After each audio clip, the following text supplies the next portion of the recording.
우리가 이제 계속해서 마태복음 말씀을 나누고 있는데요. 한 달이 좀 넘었습니다. 제가 설교한 지가요. 그래서 아마 지난번에 몇 장 했는지 기억을 하실까요? 지난번에 18장까지 했고요. 오늘은 이제 19장 말씀을 함께 나누려고 합니다. 특별히 오늘 말씀을 보면요, 예수님께서 갈릴리를 떠나서 요단강 건너 유대 지역에서 계속해서 사역을 감당하시는 중에 있었던 한 사건을 기록하고 있습니다. 특별히 그 예수님께서 사역을 하실 때에 한 청년이 찾아와서 예수님께 아주 심각하고도 심오한 질문을 하는 것을 우리가 볼 수 있습니다. 16절 말씀인데요, 우리가 함께 읽도록 하겠습니다. 함께 읽겠습니다. 시작.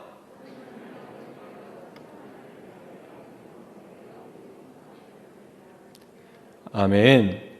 선생님이여, 내가 무슨 선한 일을 하여야 부자가 되겠습니까? 라고 물은 것도 아니고요, 치료받겠습니까? 라고 물은 것도 아니고요, 귀신이 떠나겠습니까? 라고 물은 게 아니라 영생을 얻겠습니까? 라고 묻습니다.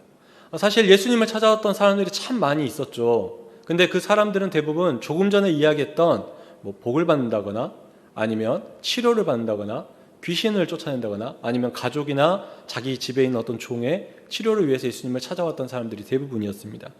근데 예수님께 와서 다짜고짜 어떻게 하면 영생을 얻을 수 있습니까? 라고 묻는 사람은 거의 없습니다. 근데 오늘 이 청년이 예수님께 와서 그렇게 묻고 있는 것입니다. 참 어떻게 보면 예수님을 찾아왔던 그 많은 사람들 중에 굉장히 특별한 모습을 보여주는 게 바로 이 사람입니다. 그리고 오늘 성경은 이 사람의 그 존재를 이렇게 표현합니다. 청년이라고 표현하고 있습니다. 여러분, 청년은 어떤 사람입니까? 청년. 신체 나이로 본다면 20대가 청년이라고 할 수 있겠죠. 그러면 여기 청년이 한 명도 없으시죠? 혹시 한 살이 줄어들어도 청년이 없으시죠? 네.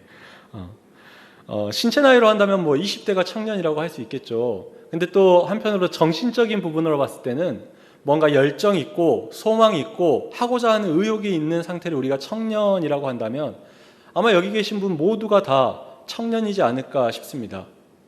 아니신가요? 네, 아마 다 청년이실 것 같습니다. 마음은 지금 다 청년 같은 마음을 가지고 지금 여기에 계신 것 같습니다. 그렇게 청년이라는 것이 지금 우리 사회에서는 그 정도의 의미가 있는데요, 당시에 예수님이 사시던 사회, 그러니까 이스라엘에서 청년이라는 존재가 어떤 존재였느냐, 사실 매우 명확하게 규정되어 있었습니다. 당시에 청년이라고 불리던 사람들은 나이가 30대에서 40대 정도 되는 남성을 청년이라고 불렀습니다. 그리고 이 청년이라고 부르는 이 사람들이 가진 특징이 하나 있었는데요, 30, 40대의 청년들, 그러니까 그 당시의 청년들은 그 이상의 사람들이 보기에, 더 성숙한 어른들이 보기에 좀 미숙한 부분이 있었다라는 겁니다. 근데 이게 참 이해가 되는 게, 저도 이제 30대, 그리고 곧 저도 얼마 전에 제 나이를 알고 제가 충격을 받았는데요, 이제 내일 모레면, 내년이면 제가 이제 올해 기준으로, 그러니까 작년 기준으로 한국 나이로 40이 되거든요. 예. 근데 30대, 40대를 지나는 제 모습을 생각해 보니까 참 미숙하다, 참 철이 없다라는 생각을 제가 스스로 하게 됐는데요, 당시의 청년들도 마찬가지였습니다. 30대, 40대의 남성들을 청년이라고 부른 이유는 그들이 미숙함이 있었기 때문이었습니다. 즉, 오늘 예수님께 찾아온 이 청년 역시 미숙함이 있을 수 있는 존재, 당시 사회에서 아직은 좀 덜 여물었다라고 말할 만한 연령의 사람이었다라는 거죠. 그런데 이 청년은 좀 달랐다라는 겁니다.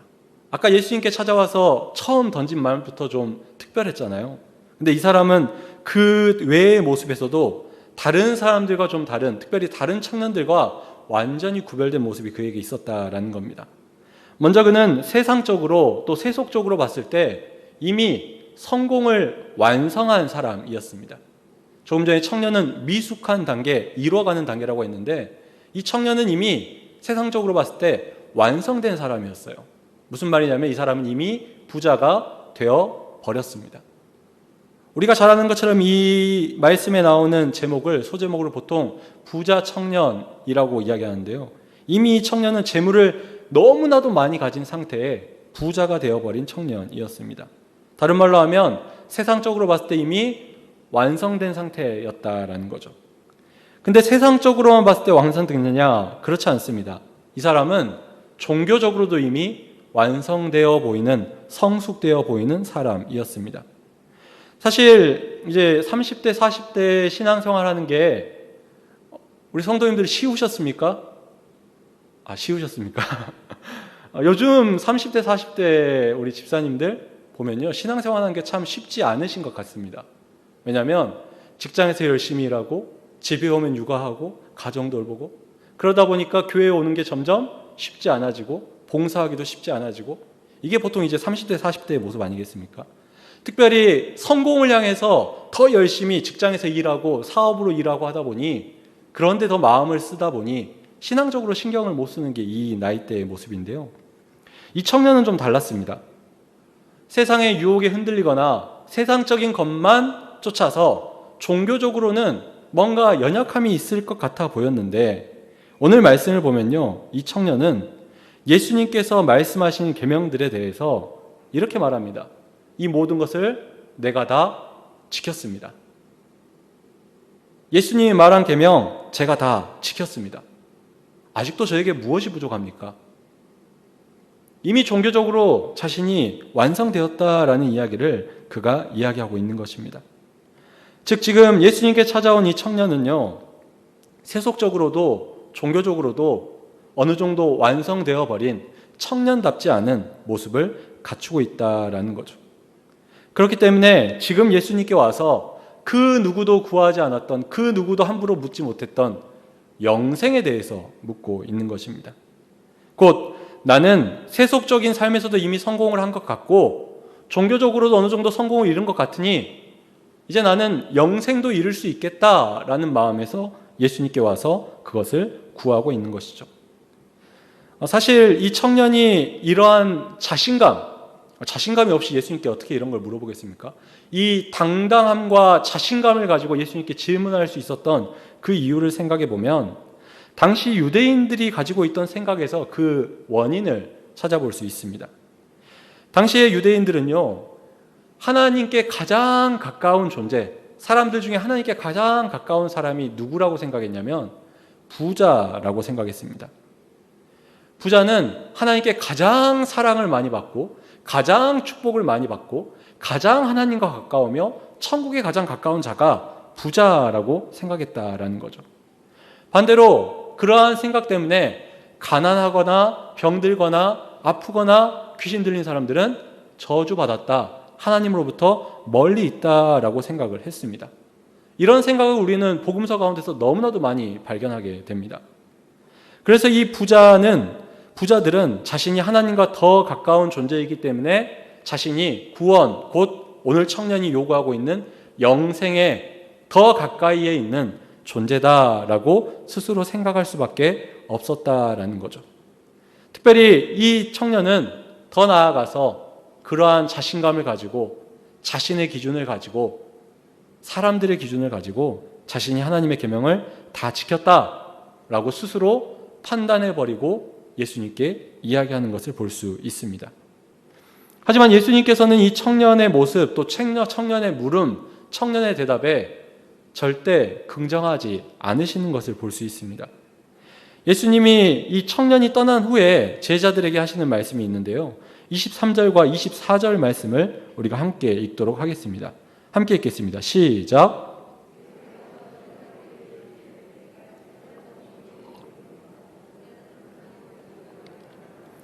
낙타가 바늘 끼로 들어가는 것이 부자가 하나님의 나라에 들어가는 것보다 쉬우리라. 아멘. 지금 이 예수님의 말씀을 보면요, 부자가 하나님 나라에 들어가기 어렵다라는 말을 2번이나 하고 있습니다. 2번이나 부자는 하나님 나라에 들어가기 어렵다라고 말합니다. 그냥 어려운 정도가 아니고요, 낙타가 바늘기에 들어가는 게 더 쉽다라는 비유를 통해서 다른 말로 하면 부자가 천국에 들어가는 건 불가능이다라고 말씀하고 있는 겁니다. 그리고 마지막에 예수님이 뭐라고 말씀하시냐면요, 30절 말씀에 이렇게 말합니다.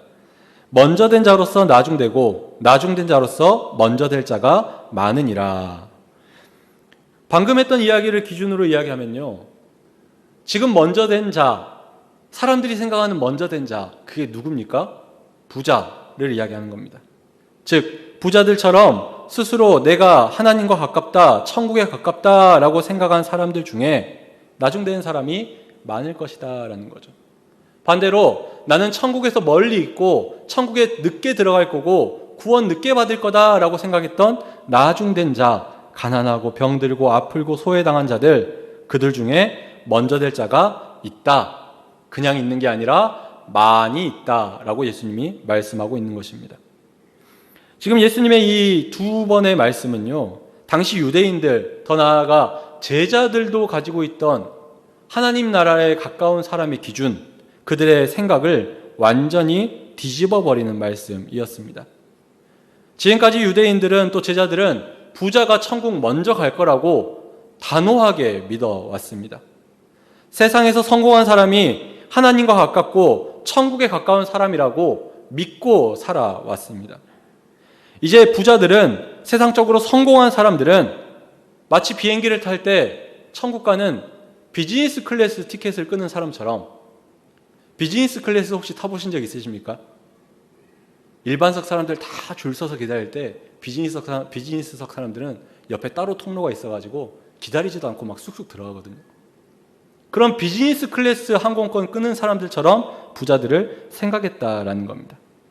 그런데 예수님은 그렇지 않다. 너희가 가진 생각 틀렸어. 오히려 반대야 라고 우리에게 말씀하는 거죠. 오히려 나중된 자, 가난하고 아프고 천한 이들이 천국에 들어가는 일들이 아주 많이 있게 될 것이다 라고 분명하게 말씀하고 있는 것입니다. 근데 이 말씀을 듣다 보면요, 이런 생각을 하게 됩니다. 부자가 죄입니까? 부유한 게 죄인가요? 예수님은 왜 이렇게 부자를 싫어하실까요? 혹시 부자에게 상처를 받으셨을까요? 예수님은 왜 이렇게까지 부자라는 존재에 대해서 부정적으로 말씀을 하시는가라는 생각을 해보게 됩니다.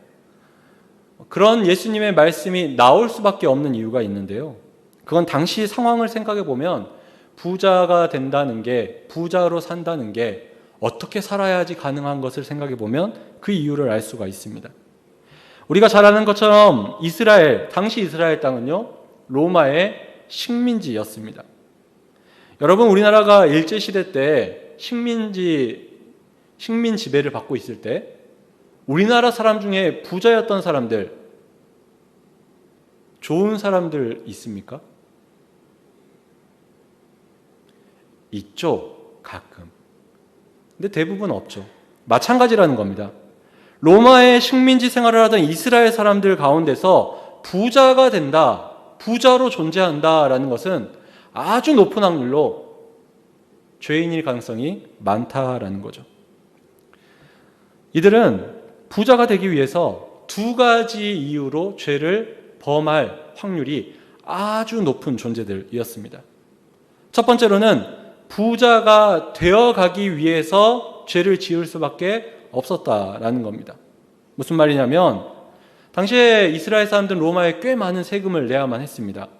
그런데 내가 세금을 많이 내면서도 내가 부를 축적하기 위해서는 정당한 방법, 진짜 땀 흘릴 만큼만 버는 것으로는 불가능했다라는 겁니다.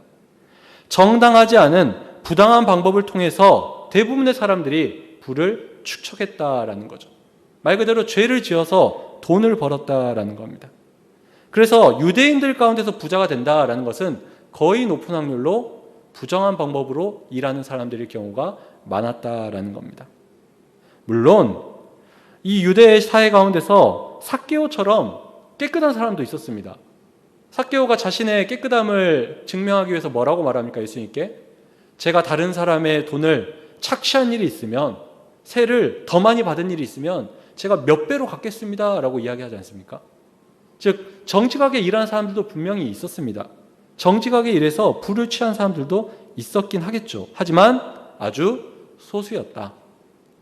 그리고 행여 정직하게 부를 축적했다 할지라도, 행여 내가 부유한 집안에서 태어나서 그 부유를 그냥 가지고 있는 상태였다 할지라도 두 번째 이유에서 그들이 죄인일 가능성이 많았다라는 겁니다. 두 번째 이유는 뭐냐면 부를 사용함에 있어서 죄를 범했을 확률이 높았다라는 거죠. 당시에 부자가 될 수 있는 이유, 매번 로마에 많은 세금을 내면서 내가 그래도 부자로 존재할 수 있는 방법이 있다면 내가 가진 걸 어떻게든 지켜내고 그걸 나를 위해서 쓸 때 내가 부자가 될 수 있었겠죠. 다른 사람들도 식민지에 살기 때문에 힘들고 어렵고 고난받았겠지만 그 사람들 생각하지 않고 내가 가진 부를 나를 위해서 사용할 때 그들이 부자로 존재할 수 있었다라는 겁니다. 그런 대표적인 인물을 우리는 잘 알고 있습니다. 누가복음에서 예수님께서 비유로 말씀하신 어리석은 부자의 모습입니다. 이미 많은 것을 가진 부자였지만 풍년이 와서 곡식을 쌓아둘 곳이 없게 되자 이 부자가 어떤 생각을 했습니까? 야, 나는 먹을 만큼 있으니까 내 창고에 곡식이 이미 가득하니까 이번에 얻은 곡식은 좀 나눠줘야 되겠다. 힘든 사람들 줘야지. 이렇게 생각합니까? 그렇게 생각하지 않죠. 누가복음 12장 18절 19절 말씀인데요. 우리가 함께 자막을 통해서 읽도록 하겠습니다. 함께 읽겠습니다. 시작.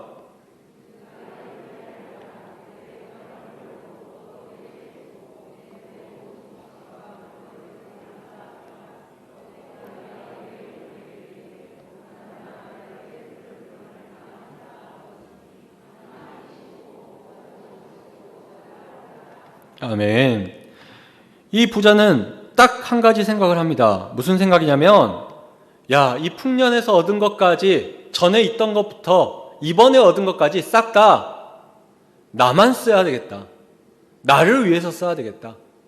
내가 다 가져야 되겠다. 나 혼자 다 독차지해서 나만을 위해서 사용해야 되겠다라고 결심을 하고 있는 모습을 보여주고 있습니다. 풍년이 이 부자의 노력으로 얻은 것입니까? 하나님의 은혜로 얻은 풍년을, 하나님의 은혜로 얻은 이 곡식들을 이 부자는 이 부를 자신만을 위해서 사용하겠다라고 결심하고 있는 거죠. 이러한 사람들이 당시에 부자였다라는 겁니다.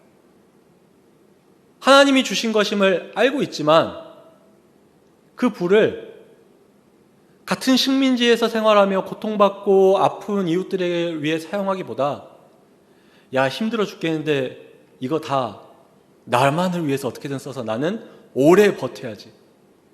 나라도 오래 살아야지. 그런 부자들이 있었다라는 거죠. 그래서 부를 깨끗하게 얻었다 할지라도 그 부를 사용함에 있어서 하나님의 뜻을 저버리는 죄악을 범한 사람들이 부자일 확률이 높았다라는 것입니다. 그래서 예수님께서 이 부자들에 대해서 아까 그렇게 단호하게 부정적으로 말씀하고 있는 거죠. 특별히 이 부자 청년을 향해서 이 예수님께서 하셨던 말씀들 가운데 이 부자 청년을 향한 예수님의 요청, 요구를 한 번 더 보게 됩니다.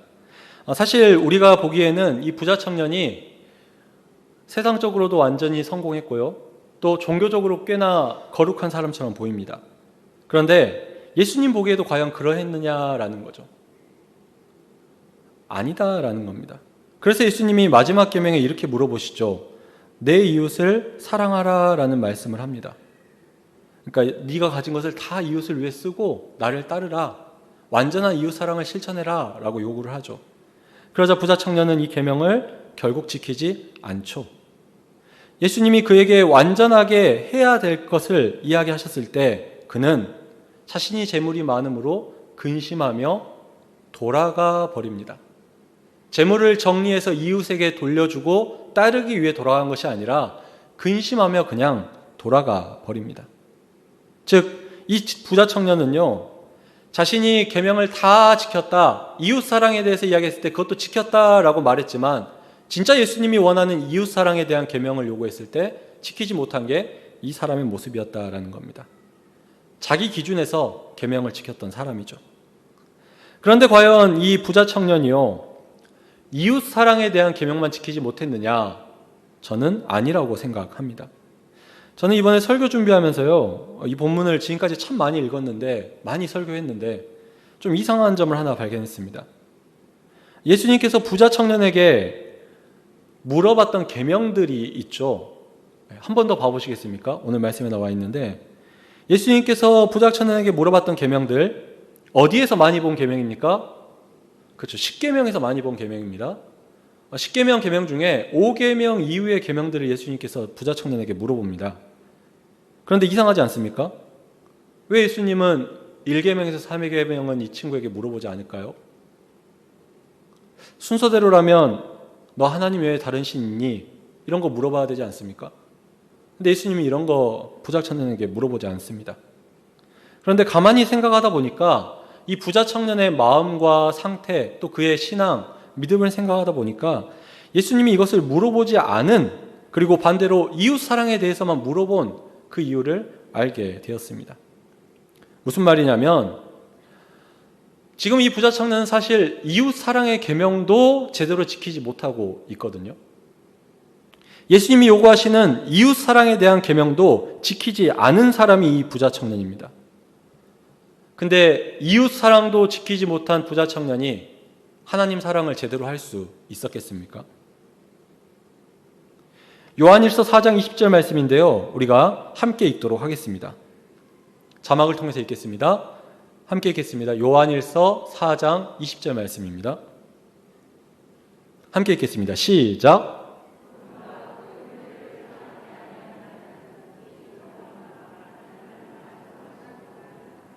아멘.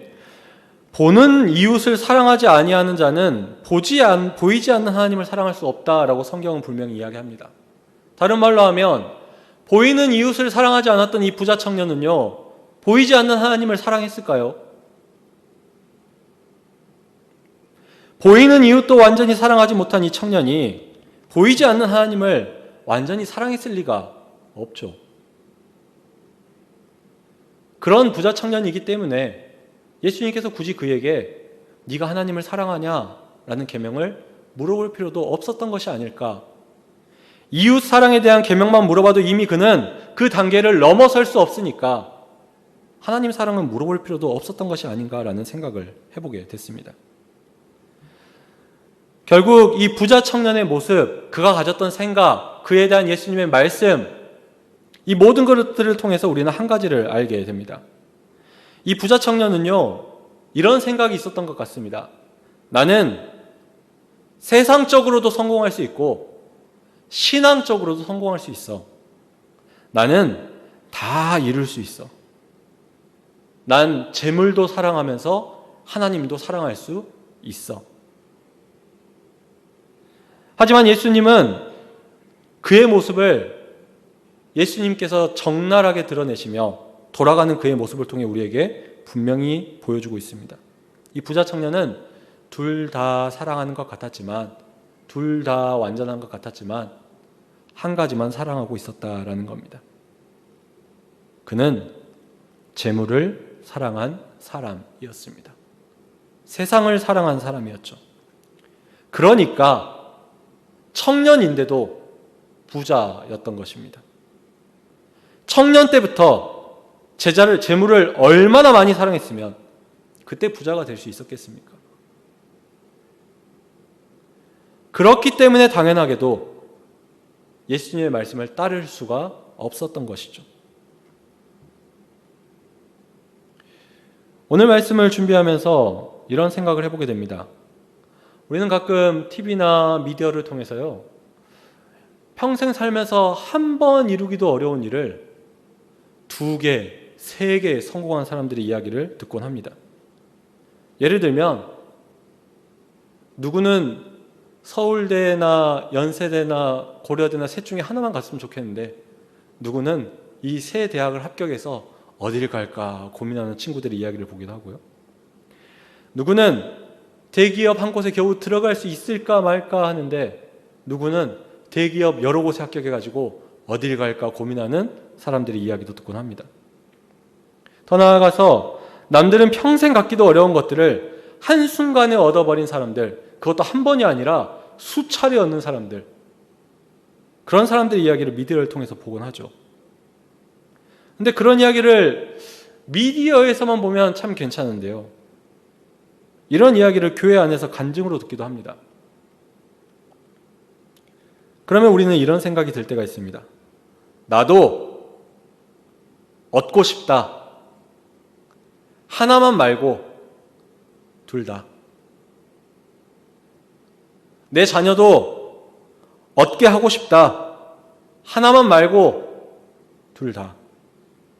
세상도 하나님도, 재물도 하나님도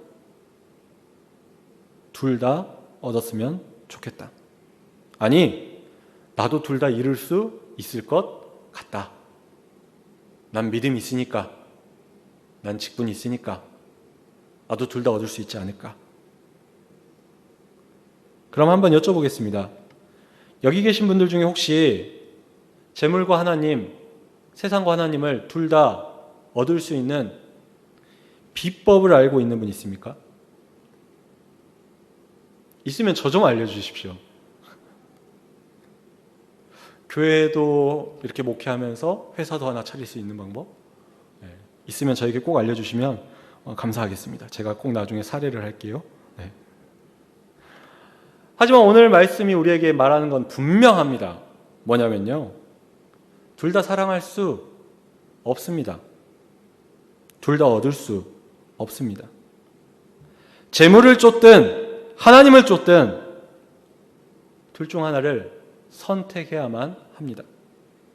세상을 쫓든 예수님을 따르든 둘 중 하나만 선택해야 합니다. 여러분은 무엇을 선택하시겠습니까? 재물과 세상입니까? 예수님과 하나님의 뜻입니까?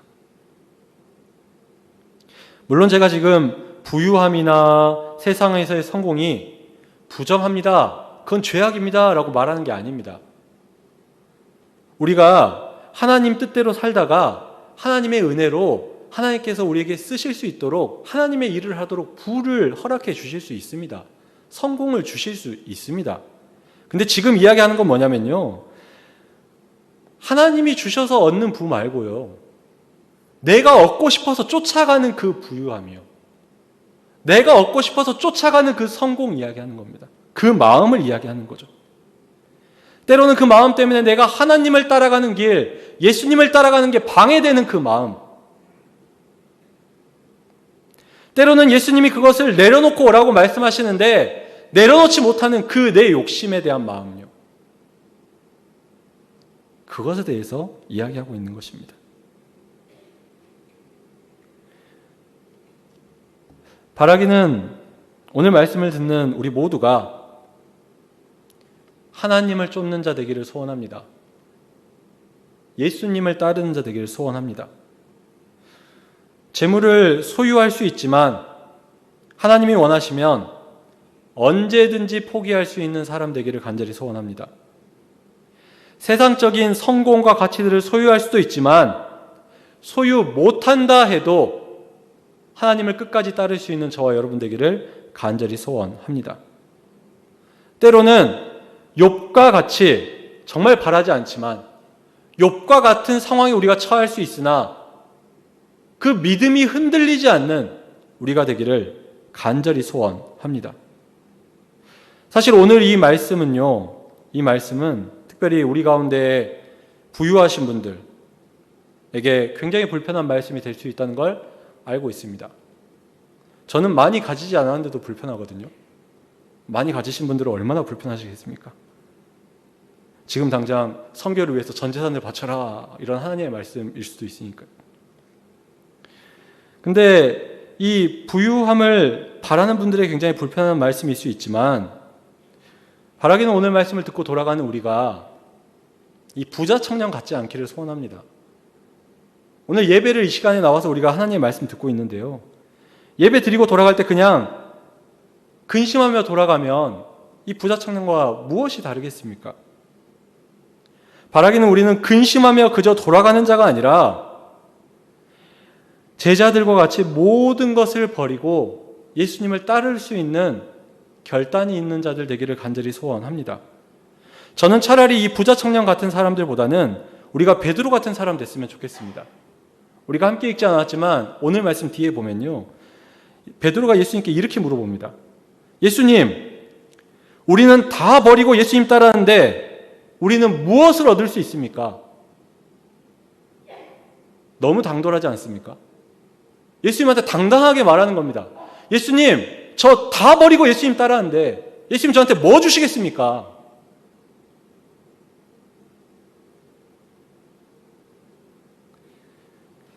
바라기는 베드로처럼 예수님께 당당하게 기도하고 당당하게 요구하고 당당하게 나아갈 만큼